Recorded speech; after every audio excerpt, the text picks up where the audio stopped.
Hello everyone, I'm Laetitia Donoma. I'm artist and healer. I'm musician, singer, composer for my own band and others artistic media.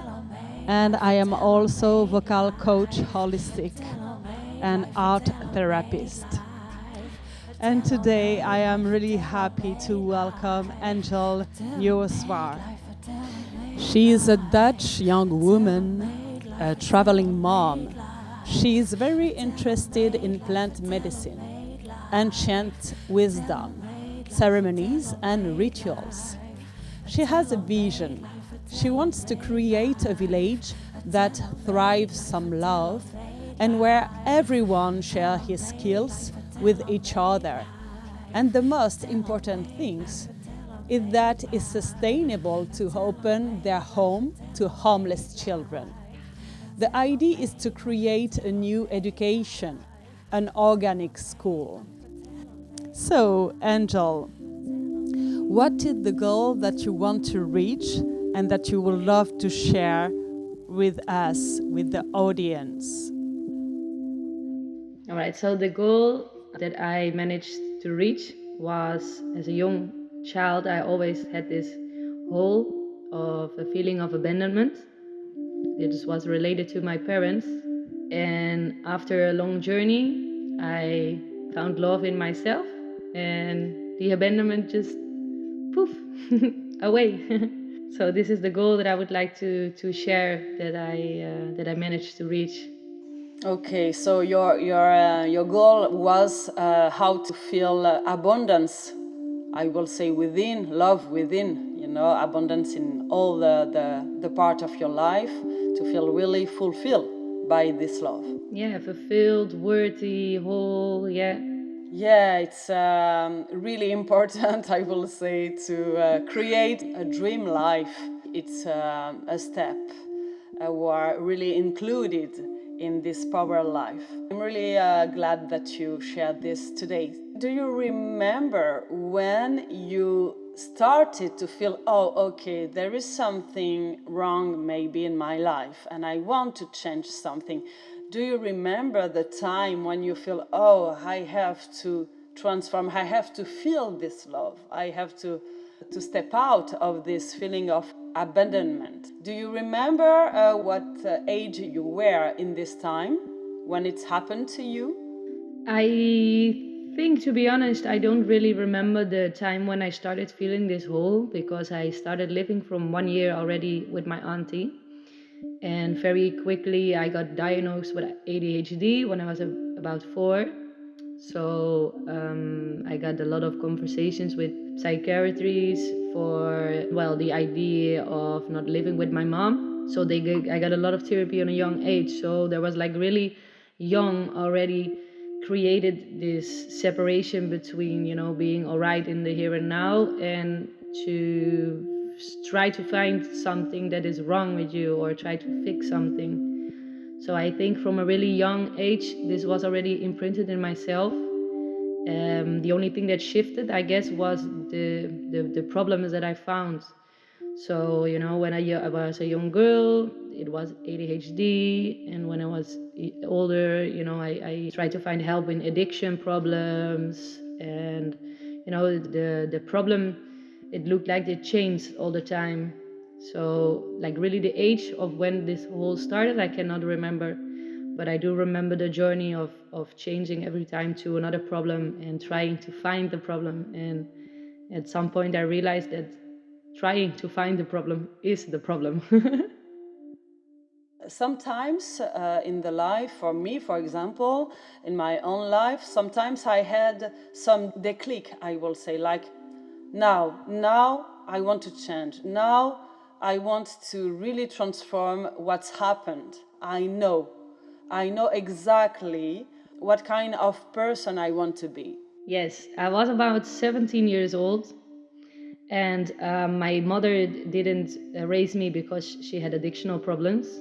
So I started smoking weed when I was about 13, and this worked really good for me in this time, to cope with the world and with my feelings, or with not coping with the feelings. And at some point, I don't really remember the day, but I do remember the last time that I smoked weed before I went to a clinic. This was for children until 21 years old. And I just realized, I want a different life. I don't want to continue the same circle as, well, a lot of people in my family who are into this addictional circle, and they are not capable of getting out anymore because they have been in there for so long. So I remember when I was about 17, I was like, no, I want something different. I don't want to be in this same circle. And obviously in this time, I put the blame a lot with my parents. I remember having a relationship at this time, and this person also told me, like, you really, really need to stop smoking weed.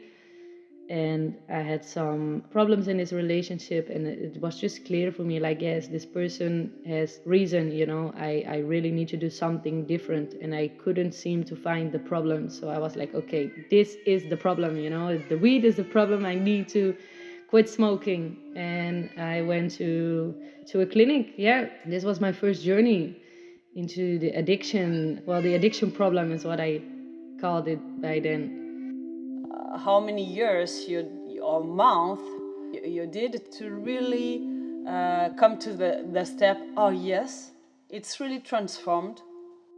From that moment, I think it's about 8 years. I think this really fulfillment is like recently that it really came into my life. This is a part of the reason why I am in the Netherlands right now, is to see my father and my mother, to just see them for who they are, and seeing them without expectation or without the need for them to give me love out of parents or whatever, for me to see them and to just open my heart for them, and without any expectation. So yeah, it's about 8 years that it took me to. Yes, I like this sentence we say, invest on yourself, you invest on the future. 8 years, it's kind of a training, I will say, to become a great singer. We say you need 10 years, of training, so it's kind of the same. Someone told me before that it will took me 8 years, I probably wouldn't get on the road, but you don't know, you're just setting steps every time, and something pops up and another problem, and there's another solution, and you take on the road, and then, yeah, before you know, the 8 years you're like, whoa, 8 years. Exactly, and yes, thank you to share this, because actually it's the journey was important, is not the goal but the path. What did you do and how to do it, Yeah, well, so as I said, like, I first got into a program that was related to alcohol and drugs problems. And this is something that really, really helped me by this time. Right now, I'm not clean or sober anymore because I just feel different desires right now. But this period of sobriety has definitely been a really big one in my life. The support that I could get from the other people, the feeling of connectionness, is something that I didn't experience in the Western culture as we have it. We are really used to judging other people, being mean to other people, instead of really having this close community and helping each other and uplift each other. And this is where I experienced this for the first time, and I could also get a lot of support from these people. Like, we could call each other nonstop, we could really be there for each other. It actually helped me as well in my time during the plant ceremonies and plant medicine, when I connected with that. So first I did this program with the drug addiction, and as I said, this has really been helpful in the first steps, but at some point I still felt something missing. The program that I was in, where I was living, was like a safe house. I have been here for about 9 months, for a period of 9 months. And we had like basically kind of a schooling system. We learned a lot about ourselves. We did a lot of exercises to get to know oneself, but also how the mind works. Also, I learned about meditation here for the first time. And in the beginning, you could really see me as this like being stubborn girl that doesn't want to go to school and doesn't want to listen. So I hated the meditation hours. I really hated it. I was always saying, no, I go to fall asleep, and what is this? I was really being stubborn. And I remember that at some point, I was already for a long time there, because the program for a lot of people took only 3 or 6 months. At some point, I grew to the second group of meditation. You had like the beginners group and then a group that was like a little bit further. And they did me in here, and I had to do a meditation of 30 minutes. And I was like, 30 minutes? You got to be kidding me, you know? I really didn't understand the purpose of sitting for 30 minutes. And then I did the meditation, and it was a mountain meditation. And during the meditation, something just happened. I don't know how to describe it. And I remember coming out of this meditation, and I was like, whoa, what happened? I couldn't just explain what happened. My mind could just not make up words for what had happened. I think, yeah, if I would describe it now, left my body and just where it exploded into the universe and experienced wholeness for the first time. And there was another boy, and he was like laughing at me, and he was like, yeah, you meditated. And it was really, really funny. Wow. Yeah, that was my first experience with a real meditation. It was a guided mountain meditation where you basically go to sit down and you visualize yourself sitting in the mountain and at some point being the mountain. Now I like more meditations without sound or just being into nature, but especially in the beginning it really, really helped, because the mind is so strong when you start meditating. It's like very difficult to be in silence for even 1 minute, and the guided meditation can really bring you back into the body. Could you have some guided meditation that you would love to share? His name is Mooji, Moogi. And you can find him on YouTube, and he's great. He has loads of different meditation, but also podcasts. I especially like him because a lot of meditated guidings are in constant talking. Like they don't actually leave space for being into space. So what is happening then is that you do get back in the body, but there is no space to go behind the body. And what I love about his meditations is that he is guiding, but he also leaves a lot of space for silence so that you can experience what is happening in this silence. It's really great. Oh, thank you for this sharing. Perfect. I will let you continue this journey. So you were in this center, I will say, to see what you started to continue to build, to rebuild, I will say, or to reprogram. Maybe something to mention as well is that in this center there was a woman who did a backpacking trip to Thailand for 3 months, and she was completely alone. And this was something that inspired me as well. But after this 9 months, first I go back to my old city, and I got completely back into old behavior.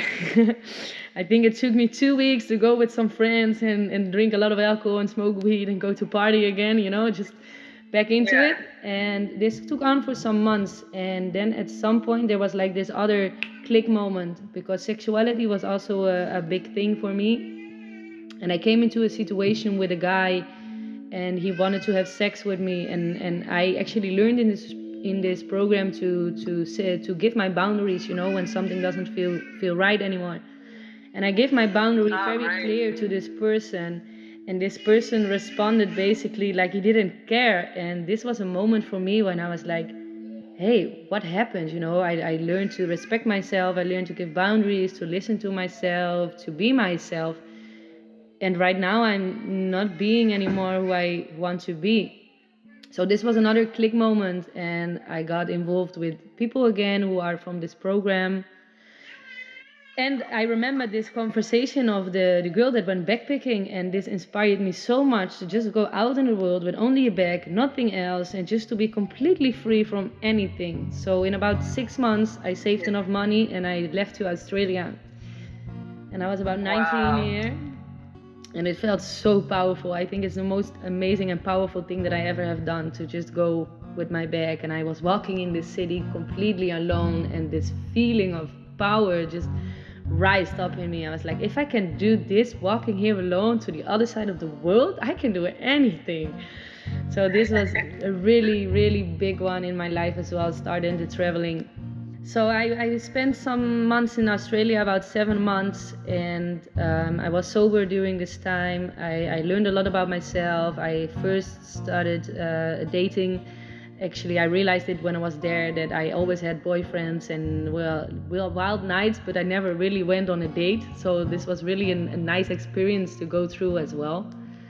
And then before I went back home again, I was like, Australia is kind of Western and I want something different. So I went to India alone without a plan. It was a really, really chaotic journey. I ended up in an ashram, Ama's ashram. Her name is Ama. She's a really beautiful woman as well, giving hugs to people all over the world. A lot of people know her, and I stayed here about 2 or 3 weeks, and it was really funny because the whole point of a spiritual journey is about losing the ego. And I remember at some point sleeping and waking up and being so confused because I was like, I don't know who I am anymore. I need to go home. I need to know who I am again. So I basically rushed home. The universe gave me a little sign by missing my plane, but my ego just was like, no, I buy a new flight. I go home now. And I got home again. And I was changed. I was completely changed. And I didn't expect the world to be exactly the same here when I would come back. So I got into this circle, I got back into the old patterns, I got back into my old people. And, at some point this feeling arose again, like, hey, what happened? I'm completely again in this pattern. When I was in the ashram, I actually heard for the first time about ayahuasca, a plant medicine. And I didn't want to know anything about this in that moment because I was doing a program, I was being sober, I didn't use any drugs, I was like, no, you go away with your plants, I don't want anything from this.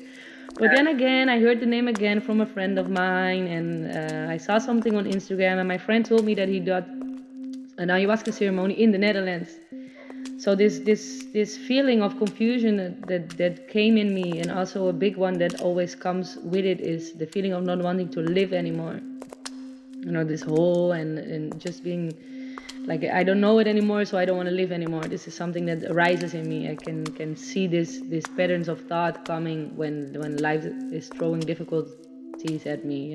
It's like, no, I want to run away. I don't want to be here anymore.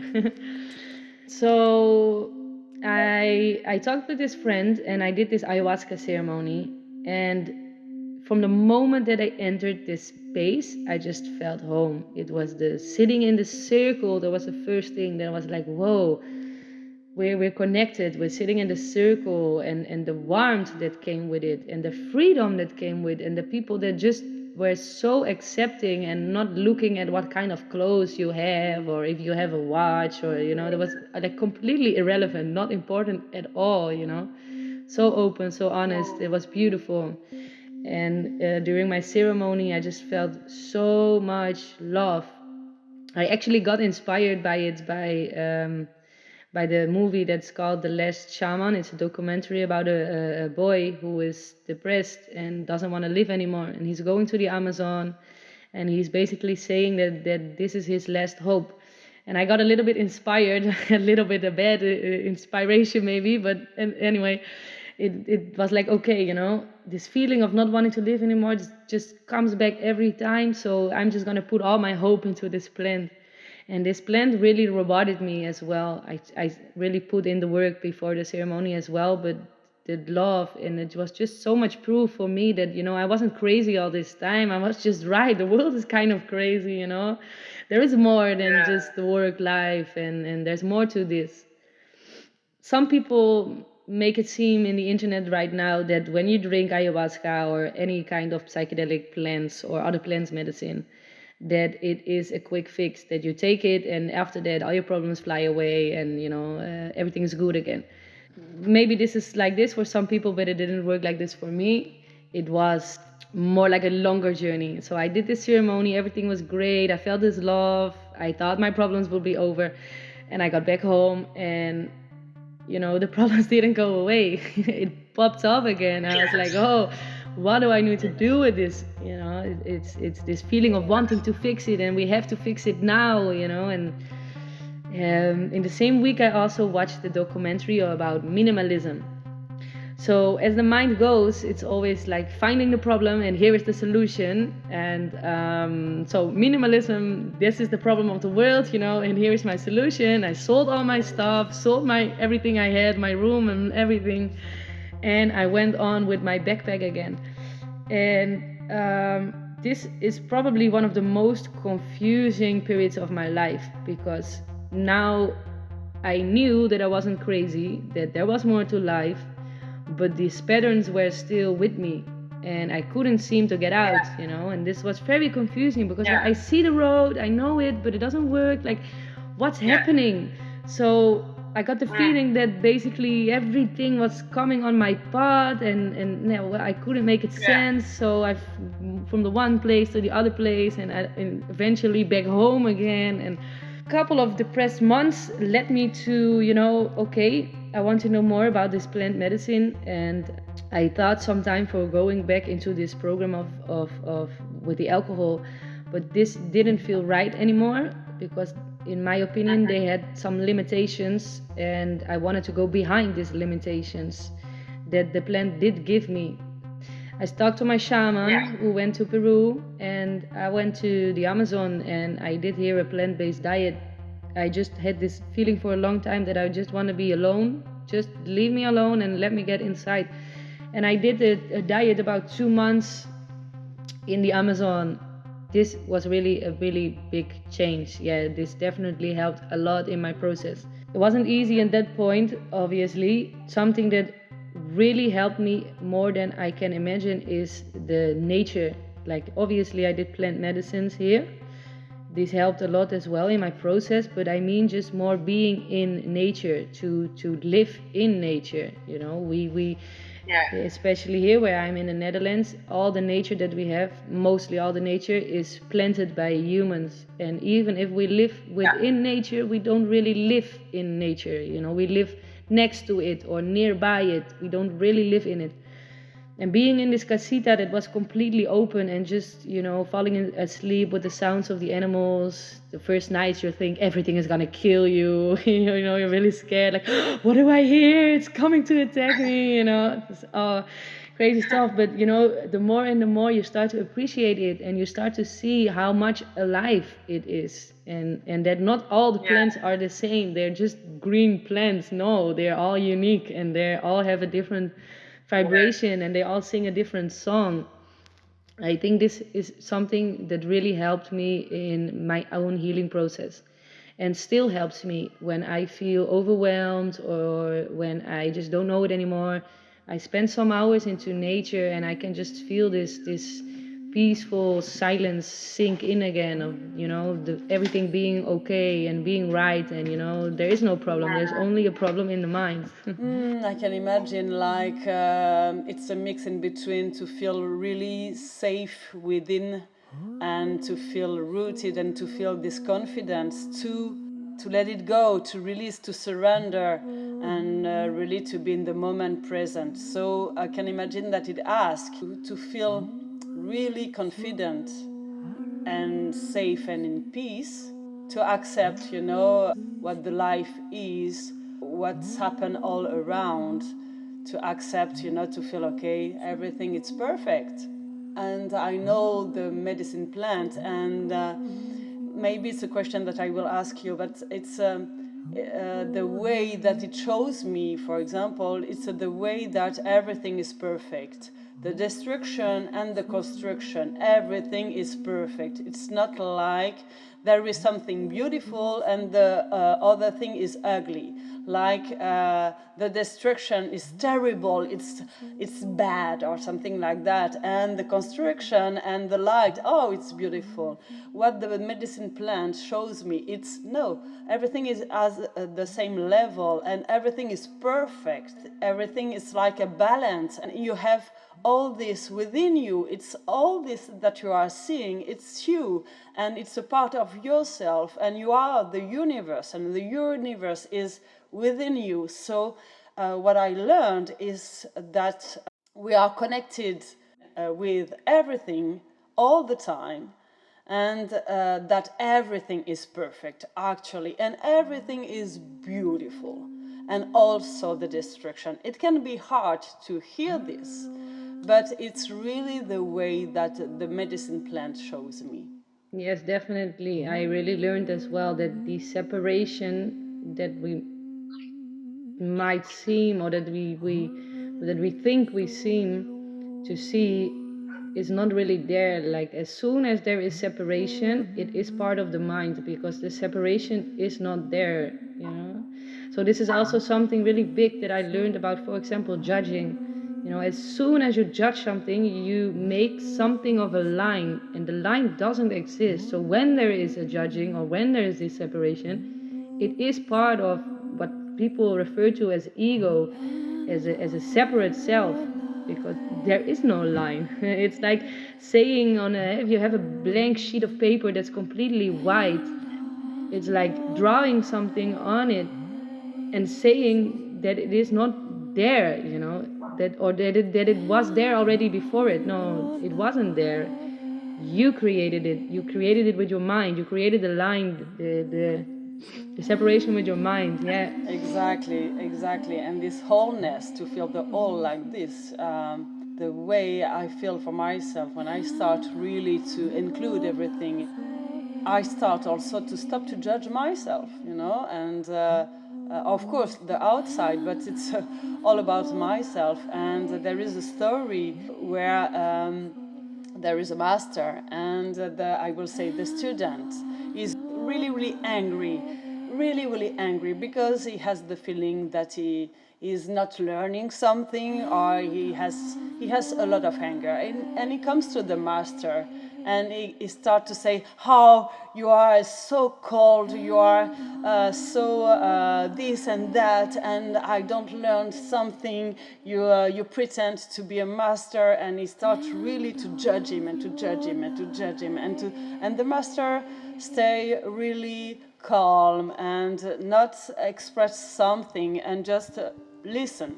And in a while he start to say, oh wow, how much you hate you. So it is a story about to show to the person that all the projection that he's doing, that he's giving to the person, is only a thought that he has on himself. He judges himself, and it's a projection, it's a mirror. About your story, I want to share something to everybody, I will say, and for myself. If you can tell the exercises or practices that you did to gain love and to gain respect with him, and to gain and to feel this wholeness, and etc. It's a lot of things, I will say. And you talk about boundary, you talk about limits. So if you can give some tools how to learn to really feel your limit and how to tell it, to really be clear with the people and to respect it and to be respected.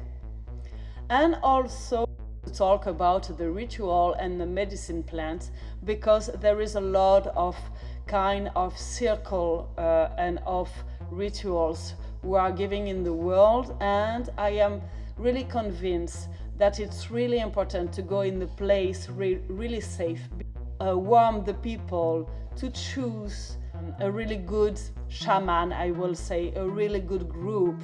Cool, yes. So I'll start with the limits. This was a really big one, and I didn't even know about limits, I guess, in this point of my life. I got really young, already involved with sexual activities, already before I actually understood what I was doing. So I remember being in this program with the Safe House. This is the same woman that told me about the backpacking. And you know, in this program it was also not allowed to have sex, which I did, which normally would kick me out. But I honestly told this to the woman because, you know, I felt this discomfort and confusion in myself. And I told to her, like, I'm sorry, but when I get into this kind of situation, it's like I just don't know how to get myself out anymore. And I really meant this by then, you know. And for some people it might look the weird, or, you know, some guys, they're also saying, for example, yeah, but she did it herself. And this is a really easy way of looking at it, because maybe some persons get involved, but they're not actually getting involved, but they just don't have the tools yet, to show what's actually inside of themselves, what's inside in their hearts. So this woman explained to me something actually very, very simple, and I actually had to ask for clarification because I didn't get it. She said, if you cannot get yourself out of a situation like that anymore, then don't get yourself in a situation like that anymore. And I was like, yeah, well, you can say that easily, I was like, tell me more, I don't get this. And she was like, well, where is the point where you feel like you cannot get out of it anymore? And I was like, well, when we are together in a bed and they start touching me and I kind of say that I don't want it, but they don't respect this boundary, and I just go with the flow because it feels like I don't have this option. So she said, okay, if you feel like you cannot get out on this point anymore, then make sure that you don't get with a guy in a house alone if you don't expect them to have sex with you. And it was really like, whoa, that sounds simple, And I actually took her advice, and this actually worked for me for a very, very long time. Like when I got back into Groningen, I came into this situation with this guy that I just told about, and where I was like, okay, this is my boundary. But I stood by this boundary. So this was the first time after we had this conversation that I entered in a space where I was with a guy alone, and this conversation was really in my head, and I was like, yeah, I shouldn't have been in this room right now. And this was my wake-up call, like, hey, what am I doing here? How did I get here? So when I went to Australia, this was also a big one that I took, and I didn't have sex with anyone for about 2 years because I was really, really watching my own boundary, and I didn't get in any nasty situations because I was very watching it. But it was also the first time that I actually understood about where is a boundary, when do you feel a boundary, or when do you get over a boundary. This is like said before, like I didn't understood it. I was like, yeah, but I'm getting over my boundary, but I don't really know where, or I don't really know how to get back from it. So to just have this like physical actually line, like, okay, don't get with a person into a room, like a guy alone. This was really like clear. This was a boundary that I set for myself.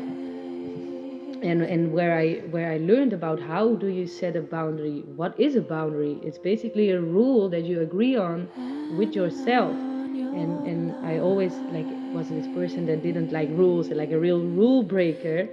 But I also learned with this that sometimes rules can be fine. You set the rules for yourself. This is the same that I have with structure. Like I hate structure basically, but it helps me sometimes. And my mom the other day said, like, you don't have to take a structure from someone else. You can make your own structure that works for you and fill it with the things that work for you. This was a really big one. I think, sexuality is a really, a big problem for a lot of people. Or problem, it's something that we walk into a lot, and also with this big taboo around sex. I have some family members that are younger, and I can see how they are asking questions about it, or mostly they make jokes about sexual words. They say a sexual word and then they're like laughing about it because you can feel this uncomfortableness, like what are these words, what's happening with this word, what does it mean? And I think it's really sad that basically we give children the only example that they have is porn, because this is the only thing that is actually being spoken of, or that is actually online in the world. Which if you experience real sex, like in a love relationship, like sex and love combined, then porn is something very different. This is not what they say when they mean making love to someone. But making love to someone, there are no examples of this. No one, well, maybe if you have really close friends, you know about it, you talk about it, but especially in the Western world, this is not something that is very openly talked about or shown into the world. Yeah, and how you say that this lack of education, sexual education, in a healthy way, I will say, because you can also educate in a badly way. So in a healthy way, with respect on yourself and respect the other, to listen your own boundary and listen the boundary of the others, to talk to the person and to feel your body. Is it okay for me or not? And to tell it, and really to be in a good communication with the partner, like you feel really safe. The partner will really listen to you when you say, oh no, I don't feel this, or I don't want this, or I want to stop now. I don't feel to continue anymore. And that the other can really hear this and respect it, to say how he feels about this, but not to push the person or to to push the person to have what you want to have. And so the thing is really interesting is when someone doesn't receive the healthy education about her own body and her own desire, her own pulsion, I will say, is more during the adult life, from the teenager until the adult life. I have the feeling that it needs to learn what's happened within, to learn to listen your body. Because I have the feeling when I am separated from my body, I cannot hear what's happened within me. And in this case, I can follow the person while I don't want, because I am really separated of my body and I cannot be connected to it and to feel, oh, but I don't feel it, oh, but I don't want to do this. Not only in the sexuality, but everywhere in each part of my life. If I start to be disconnected to my body, I can do a lot of things without my agreement, I will say. So what did you do to really listen your body, to really listen yourself? So the feeling of body is not something that I just reached and you're there and you'll never get out of it again. It's something that goes with steps. The one moment I can feel the body, and other moments I realize that I have been thinking with the mind and not feeling in the body. So this is really an ongoing process, a daily process, actually a minute from minute, a second to second moment. Because you can only feel the body right here and right now. So the moment that you actually start to follow a thought, when you are going to think about something or plan something or anything, you are already in the head, so you already left the body. So in that moment, you're not fully in awareness. It was funny, yesterday we were sitting and we were doing a game together, and there was someone who said, I've got cold feet. And I didn't have a problem with cold feet before that. But after he talked about cold feet, my awareness sank into my feet, and I just noticed the whole time that my feet were cold. And I was like, why did you tell me this, And this is a funny example of being, in just a second, not fully aware of your feet and not feeling what is happening in your feet. So the mind sounded a little bit silly, but I already experienced it when I walk on regular shoes, is the disconnected of the earth and your feet. It's you miss something that you would feel when you put your bare feet on the ground. Then you notice that you feel way more. So it's also something that you develop by time. Like when you start to really feel what's happening in your body, it might seem weird. It might seem like, I don't feel anything. A bit like this. Like what do I need to feel? I don't feel anything. And I think one of the first things that people start to notice when they feel things in their body is a pain. Is, oh wait, I feel pain in my back. And this is also something that you can feel, but there is way more to feel. As you sink deeper into this feeling exercises, that you can feel the air around you. You can basically feel a temperature around you. You can feel sound as well. You can feel feelings. You can feel, there's this exercise when you put your hands together like this, and at some point you can feel this energetic ball in your hands. Like there's so much to feel. And something that I did to start feeling this feeling is to get into cold water, into ice water. It is a really, really big one. Like there's a lot of things to feel. You can basically feel your mind screaming that you're gonna die and you need to get out of the water because it has a lot of things to say. This is a form of feeling, and there is this body that is feeling this cold, which is kind of burning somehow, even though it's cold. But there's also, you can feel your body temperature, and you can feel your body heating your body to be able to cope with this cold. Like there's so much that we can feel, and as this awareness grows, you can just feel, well, basically anything. You can just reach the whole universe, with going inside of this feeling. So something that I think is, when in the beginning of this practice of giving my boundaries in especially sexuality, is where I realized that we experience sexuality with another person before we actually experience this with ourselves. Before we really feel in ourselves, you cannot feel something from the outside, because as long as you are living outside of your body, what you will experience are the things outside of your body. So when we go back to the sexuality, for example, this is an easy one. Like if you have got boundaries, but you are with your mind outside of your body, it means that you are also absorbing the thoughts and feelings of this other person. So it's really easy then to go over your own boundaries and to go with the flow of the other people, because you are basically with your awareness with this other person. So you are not with yourself. So you cannot feel this boundary because you are already over your own boundary or outside of your own boundary.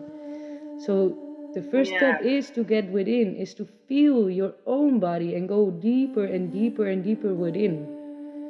This is also the echo effect that it has in other things in your life. Like a lot of people are confused. They don't know what they really like. They don't know what they really want to do. They hear lots of different things from their own mind. Like they want to do this or maybe that. And this is also that what we observe from the things outside of ourselves. Because if you go back into your own body, you will instantly know what is, well, I don't want to say good or bad, but what is right for you in every moment to do. And then, sometimes the mind is really strong. Like I had a phone call with my friend yesterday, and she told me that she was been crying the whole day and she didn't know what was going on. And I told her it doesn't matter what's going on. What's matter is that you're just crying right now, and this is just your body releasing energy. And she told me, yes, but I had to go to work and I already am laying on my bed for 3 days. I don't know what to do. So I told her, like, you don't need to do anything. Right now, in this moment, this is what your body needs. Just take your rest. And you don't have to think about, oh, but then it means that I can never go to work because I need to stay in my bed all the time. No, this is not true at all. Like, just feel in this moment right now, what does your body need? And don't start to think about what you will need to do in the future to make yourself not come into this place that you are right now. It's good that you are right now just in your bed. Everything's fine. Don't think about it. Yeah, this is leads me to the way about the beliefs. What it can brings me, for example, to do something that I don't want.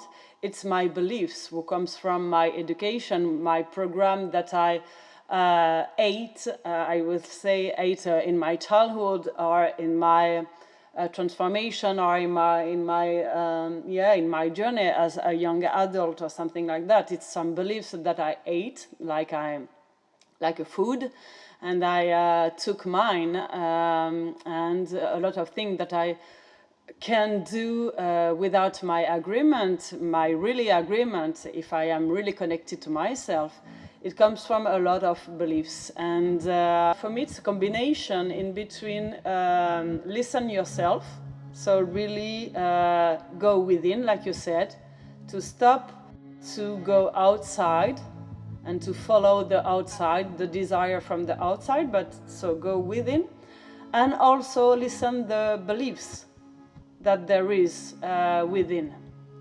We will tell, oh, you have to go out, or you have to say yes, you have to be a good woman, so you have to say yes.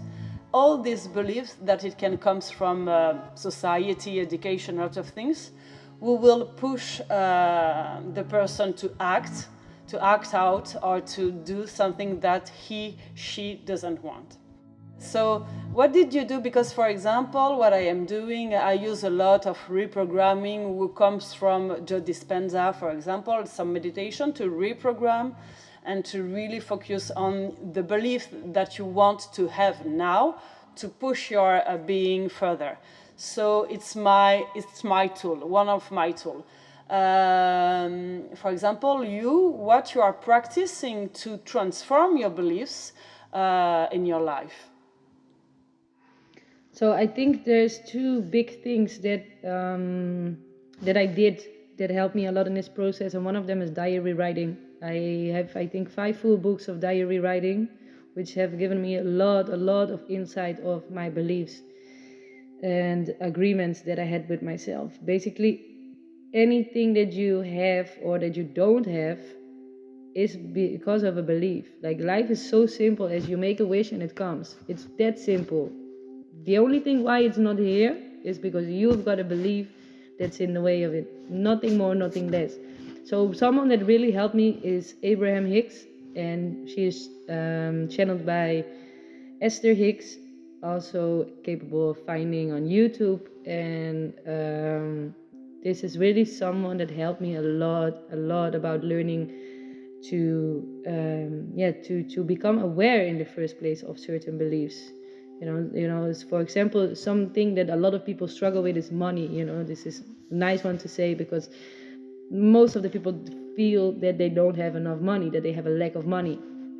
And she says that abundance is having what you need in the time that you need it.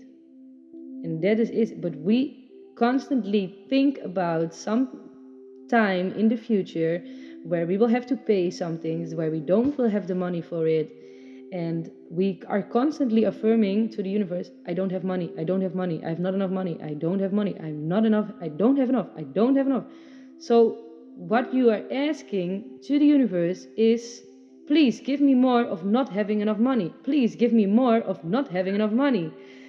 If I return to you, to your own life, what did you use as tool, you know, in your daily life, maybe to transform your beliefs? So from this point, to follow your own limit and to say, okay, I want this, I want that, I say no to this, and etc. So I did affirmation writing. I had at some point, you know, a paper on my mirror with affirmations that I said to myself every day. And, you know, it feels a little bit like fake it till you make it. In the beginning, you know, it feels discomfort. It helped me a lot to say it actually really in the mirror so that you can see yourself, because you will also feel that you are lying to yourself. You know, you will feel this. Yeah, it felt really weird, you know, you're talking into a mirror, so you're seeing yourself, and then I've got to say to myself, you know, you're beautiful. And then the mind pops in, and it's like, no, but I'm not beautiful, you know. And the proof that I had was the fact that that my parents didn't raise me. This was a belief that I hold. This was my proof why I was not worthy or why I was not enough, because even my parents didn't want me. So if they didn't want me, you know, then why would I want myself? And when I was in the Amazon, I discovered a really weird pattern in this. There was this belief of not being wanted by my parents. So I also discovered that I always said that I didn't want children, and this came from this belief of not being capable of giving love. So, and then at some point I got my son, and I obviously want to do things different, and then the pattern was like this: my mom doesn't want me, so I'm not capable of loving, so I cannot give my son love, so I can better run away from his life. Like, that is exactly doing the same thing as that happened to me. And it was so funny to see this pattern. I was like, okay, what I want is to give my son a lot of love, and the conclusion of my mind is it's better to run away. It was really, really funny to see how messed up it is, like the desire of wanting to give love, and this pattern of thought that drives me to leaving. So your tools what was to repeat this sentence, or Yes, I said this to myself for some time. I also, like, a big one that I started doing daily was meditation, and reading different kind of spiritual books. Something that really works for me are artworks, like cutting pieces and from magazines and stuff like that, and making visualization boards with different kind of topics. They gave me a lot of insight in what is in myself as well. As I said before, diary writing, it hasn't really gotten a lot of insight in my mind, and also in the messed up patterns, or as well as different views. One day you can write something about a topic, it can be really negative, and the next day it's something completely different, and you're like, what is real? Which one is real? Well, they're both not real. So this is definitely a big one. Podcast listening is something that I at some point did daily. Like every day I try to listen to a podcast from different kind of people, and did this also helped me a lot to get insight in how you can think different, because it sometimes can be difficult, and like, yeah, okay, I am thinking like this, but now what am I going to do? How am I going to see this different? And so listening to podcasts really gave me insight in this. Thank you for all these tools. Yeah, and could you tell, just to tell to everybody that I will put below all the links, and you can find everything that we are talking about now. So, and the books, you said that you read some spiritual books or something like that. Could you tell the title and the... Yes, definitely. Like in the beginning of my process, I was more directed into manifestations, because this was my goal in this point, more than enlightenment. For example, my goal was really more to manifestate things than to be free. For example, a podcast where I started in really was Tony Robbins, and I found a book which is called The Miracle Morning. And this is about 1 hour in the morning where you where you have you take some me time, you do different things, like you focus every day on reading, exercising, meditation, visualization, affirmation, so to really reprogram yourself. I did do some Joe Dispenza reading as well. I do believe that it is already a little bit more further in the meditation process. I read, before I did my ceremonies, I did read some books about ayahuasca as well, to just prepare me on this. And to go back a little bit into the plant medicine, is that the documentary that I said, The Last Shaman. It's a documentary / movie. It's a nice one to watch, a nice documentary to watch. I really recommend this one to people that are interested in plant medicine, to watch this one. Not only to really experience the diversity that is going on around the plant medicine scene.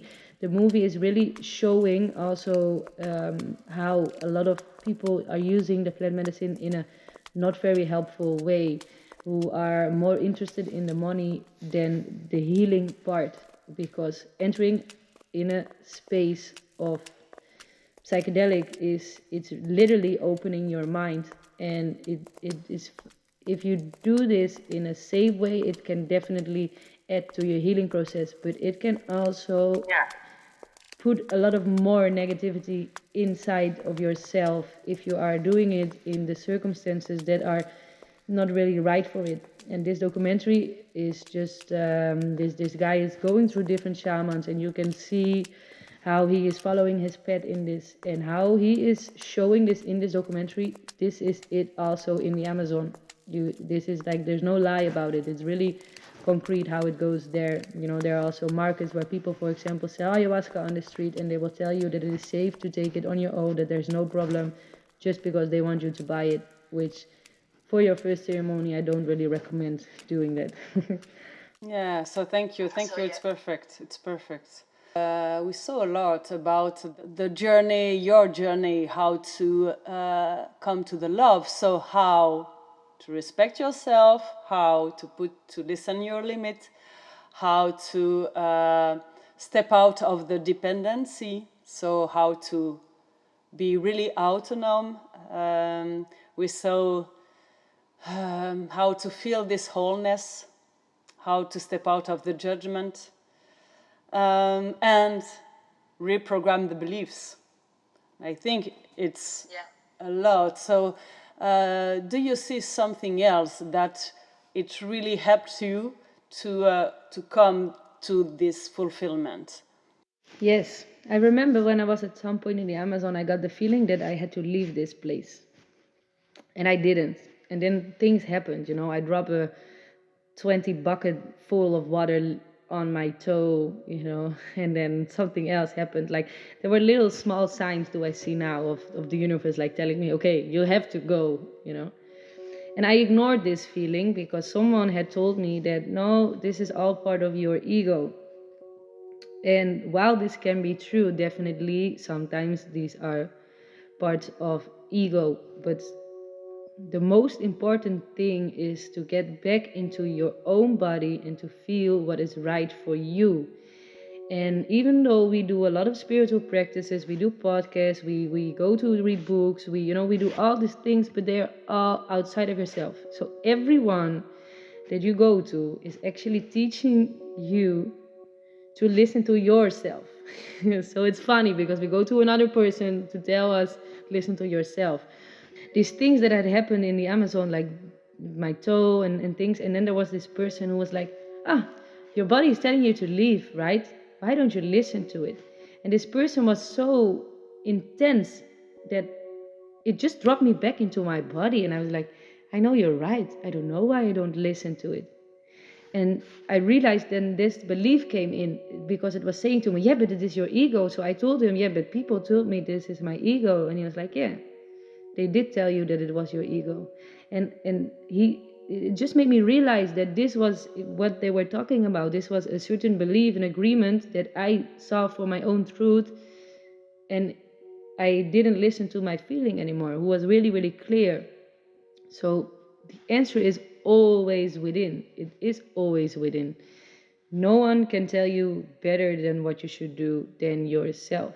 I'm not saying ignore everyone because everyone wants something bad for you. Other people can definitely help you. They can guide you. They can give you tools like we're doing. You know, there are not only bad people out there. This is not the point of it. The point is that, you know, the guiding that we all get from above is only within and everyone can hear it. We just need to clear up some noise to be able to hear it or better feel it.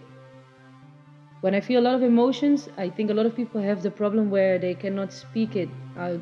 You know, I feel this as well. There is like this belief as well that I'm not allowed to speak it out. So what I do is I put my heart on my chest, my hand on my heart at my chest, and I make a soft rhythm like a drum or the heartbeat. And when I do this, I just immediately, while I talk, I can feel my awareness sinking in my body, and I can feel whatever is really in my heart coming out. And it's a great way to release the emotion, but also to you know, hear and see what is actually inside. And when you do it, it feels like you cannot lie anymore. Like it's impossible to lie, kind of. And even if you do, you feel that you do it. Yeah, thank you for this. And I think each one has his own part of the body to feel it, and it asks to really connect with the body and to feel, it's where in my body when I am really connected and I feel what is good for me or not good. And some person, it's some in the shoulder or in the belly, or it can be in many ways. And it has to be found by the person. And it's really good. Thank you, because to touch the body, you know, it helps to connect to it, to really be connected to it. And so thank you. Okay. There is this word going on, which is healing. We need to heal ourselves. So in a lot of scenes, it is seen as that there is something wrong with me. So I had this belief as well, like something is wrong with me and I have to find a solution to fix myself. And this is the problem. The problem is not what you are looking for, the problem. The problem is that you are looking for the problem, because nothing is really wrong. If you go back in the body, back into the complete full now, you will see that the problem does not exist. The only problem is that you are making a problem. And even though the situation where you're making a problem can be as it is, but the whole concept of the problem is making it a problem, because things are just the way that they are. And there's really nothing wrong with us, with anyone. We're just doing whatever we're doing, and we are really, really disconnected for the love for ourselves. We really have built this hate against ourselves, and that we're wrong and we're not good enough and we need to do better. And the path to enlightenment is to realize that you are good just the way that you are. Nothing is wrong. You're just completely fine. You don't have to do anything else. But these are all beliefs. These are all beliefs that we have created. For example, one is that, I like to connect with marijuana as well. And I have learned from my background and from my family and out of my parents, and especially the parents that I grew up with, because they have had this really big fear that I would become the same as my real mom, that I took on this fear as well. And for a really, really long time, I blamed myself for smoking weed. And this was such a discomfortable position, because I felt it brought me a certain peace. And I also constantly had the feeling that whatever I was doing, that it was wrong. And in this way, you will never get out of it, because you are pushing against it and pulling, and you're pushing and pulling and pushing and pulling, and you continue to push and pull until you realize that what you do is okay. It's just okay. And only through this acceptance, you can also start into other circles and to get out of it. But as long as you are in the push and the pull, you won't find a way out of it. Yeah, thank you. It's perfect, because the acceptance, it's one of the part of the love, and it's really what you said. If you push or and judge yourself, you are bad, you're doing wrong, and it's not good, and blah blah blah. So you are in this judgment, and the love is a part of the love is acceptance. It's really to embrace. So one of the steps, thank you to tell us, to tell to everybody this, and it's to accept who you are, where you are, to really embrace our own being, and to say, okay, thank you to be here. It's really the first step. It's a part of the love to really embrace, and to embrace the outside, to love our loved ones as they are. It asks to accept their being like they are, and to not search or looking for they will change or something like that, but more to see, okay, they are beautiful like they are, like I am beautiful like I am. And if I want to change, okay, how can I do to become this person that I want to be? So thank you. Yes, it's a part really important to share the acceptance. And like you said, when you judge yourself, when I judge myself, when I feel, oh, I wanted to succeed this, oh, I don't succeed, oh, what happened with me, why I don't succeed. When I start to do this, to have this violent behavior with myself, it's worth, because my part who want to continue to have this behavior will become more bigger, because this part want to be within me, want to be embraced, want to be accepted, want to be listened. And if I have another part who judge, because this wonderful part want to be so wonderful, this part will have a judgment on this part who will not succeed. This one will fight like, oh, I want to be listened. And it's like a war within me, a war, really. And when I put peace within me, okay, what do you want? Yeah, you want to continue in this behavior, okay. Okay, it's good, it's perfect. Why not?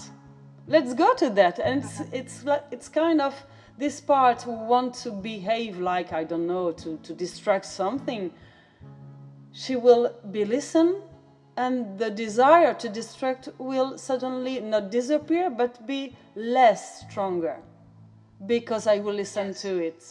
So it's really weird, but it works like this.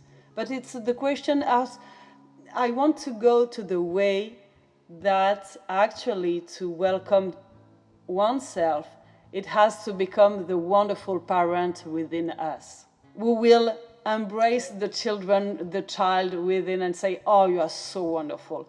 Even when you distract everything, even when you fall down, even when you make some mistake and failure and etc. You are so wonderful. I love you so much. You are so perfect. Yes, definitely. Like as long as we're judging any part of ourselves, there will always be this separation of what you are actually wanting. You're only confirming what you don't want, and you will get more of that what you don't want, because everything that you water will grow, and then this battle between will become stronger. As you say it, there will become more of a battle, because the love that is within, that knows that you are okay and that everything is okay and going like it is supposed to be going, will also start screaming more. So then there are both two things screaming very loud, and you don't know anymore. So what I did actually with the marijuana is of a recommendation of someone is thanking the marijuana, instead of fighting with it. No, I don't want to smoke, but I smoke. I love it, but I don't want to smoke, but I love it. I smoke, and I don't, yes, smoking. No, but I don't want to, but I do smoke, and it goes on. Is to just stop this battle of trying to yes or no, is to just thank the marijuana for being here for me right now in this moment, is to thank her for keeping me sane in certain periods of my life, and as soon as you start really giving love to this part of yourself that you actually somehow don't want, is what you say, this energy takes off. You can feel the releasing of it, and then you will be able to open this and find your way into something that is wanted. Yeah, and it's wonderful because it comes to the point that in each addiction, I will say, it's always connected when it's planned, I will say. It's always connected to a sacred plant, actually. Cannabis, I don't know the name in English, houblon to make the beer, the wine, the grape, all this, it's a sacred plant. So they are fantastic. They had so much property. They can build and create so much power. It's wonderful because you talk about gratitude and gratefulness, and to be grateful with it's also a part of the love, I will say. So to come to the gratitude and to feel really grateful about what we are doing and what we are receiving. And when you are in addiction and connected to a plant, for example, yes, I think it's a way. It's a way to also to feel this peace within. So to step out of the war within, we will judge you and blah, blah, blah. So it's, okay, I am connected to you now, to you, the plant, the cannabis. I am really involved with you. I need you now. It's like this. And in a way, you are my master. Thanks to your journey, thanks to your dependency, thanks to your trauma, you can transmit all this. So the trauma is not a bad thing. It can be hard what I can say, but it's something would teach to someone something. Yes, definitely. When we go through this hard time, hard experience, from the trauma, from the difficulty, we will take so much strength, knowledge, potentiality. We will become, I will say it's like the two parts of the moon. There with the white and the black part, and we will know all the part, the black and the white. And we will have the choice to use all the black, all the white. But we will have all the knowledge of the structure of the moon, for example. So it's wonderful. It's a journey really uncomfortable, really challenging.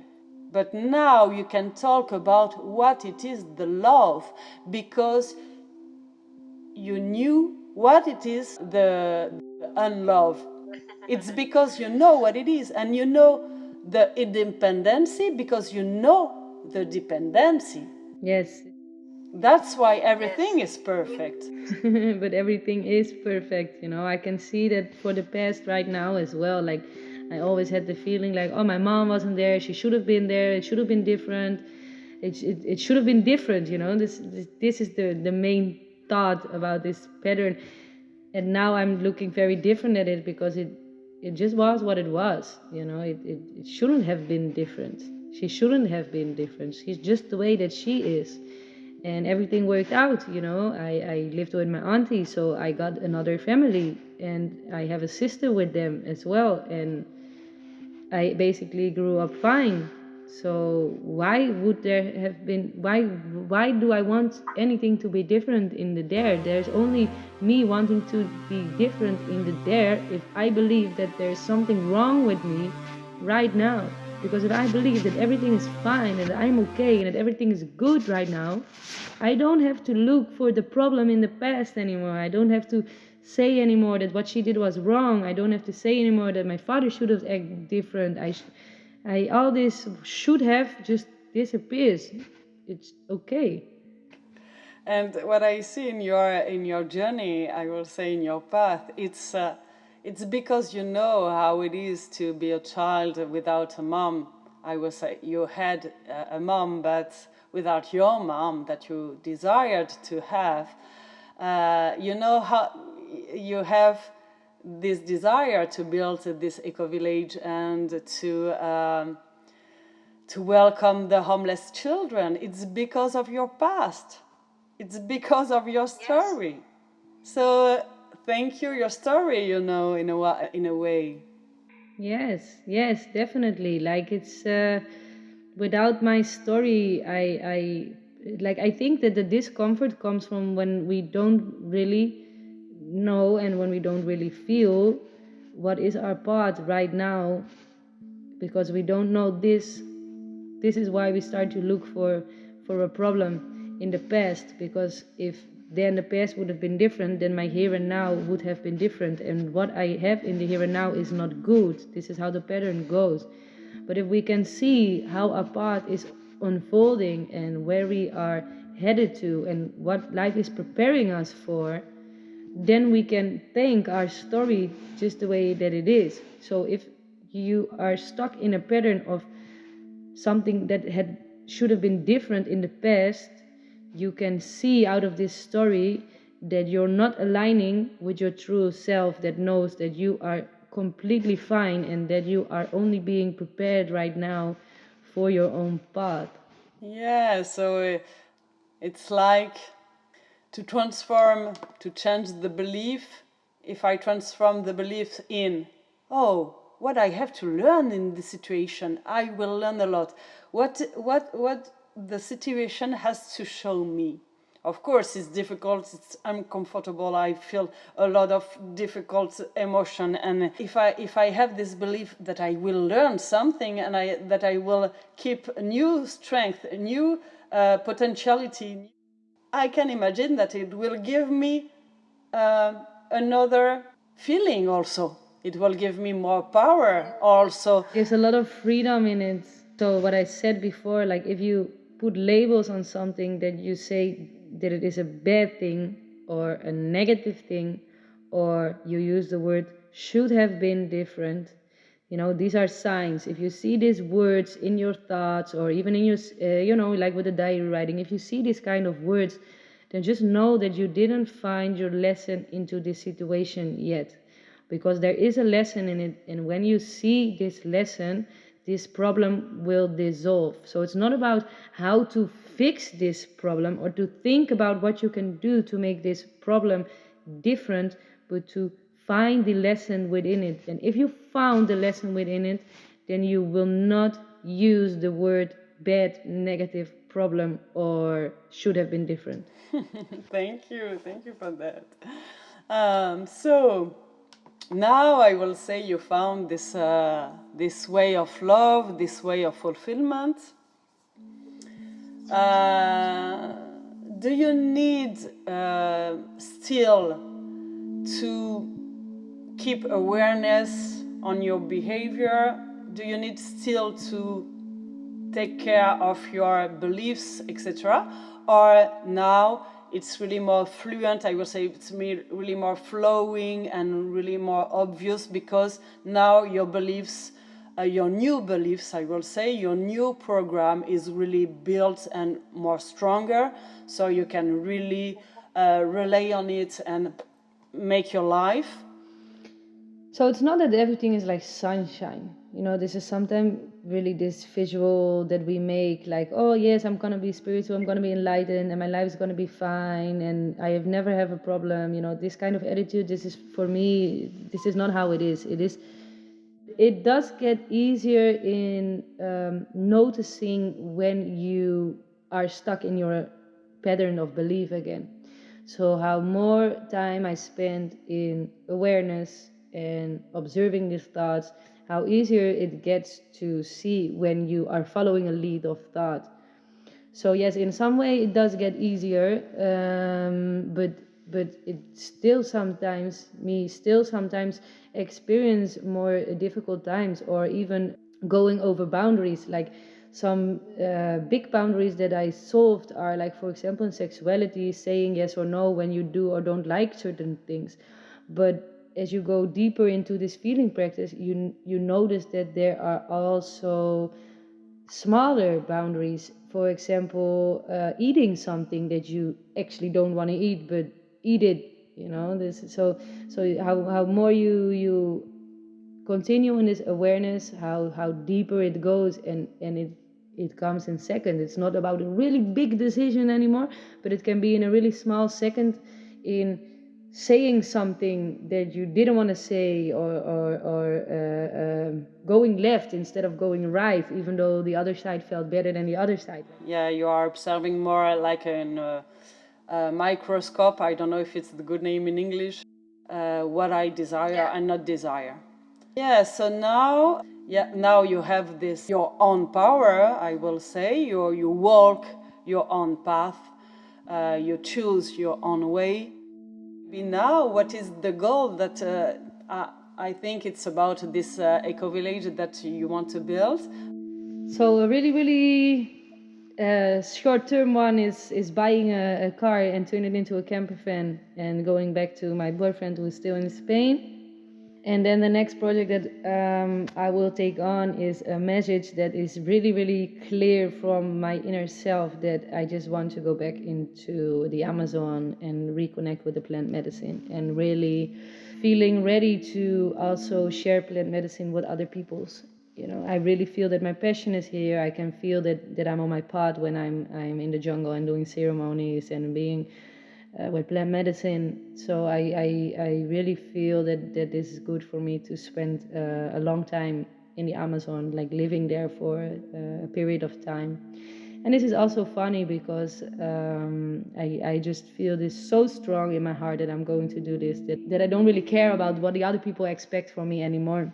Like, for example, my boyfriend, you know, of course I love him and I live with him, but it wouldn't be something that I will place before this feeling, because I can feel that this is what my heart desires. So he either will come with me or not, but it is not important, because my heart is telling me to go there, so I will go there. You know, I can trust it with full completeness right now.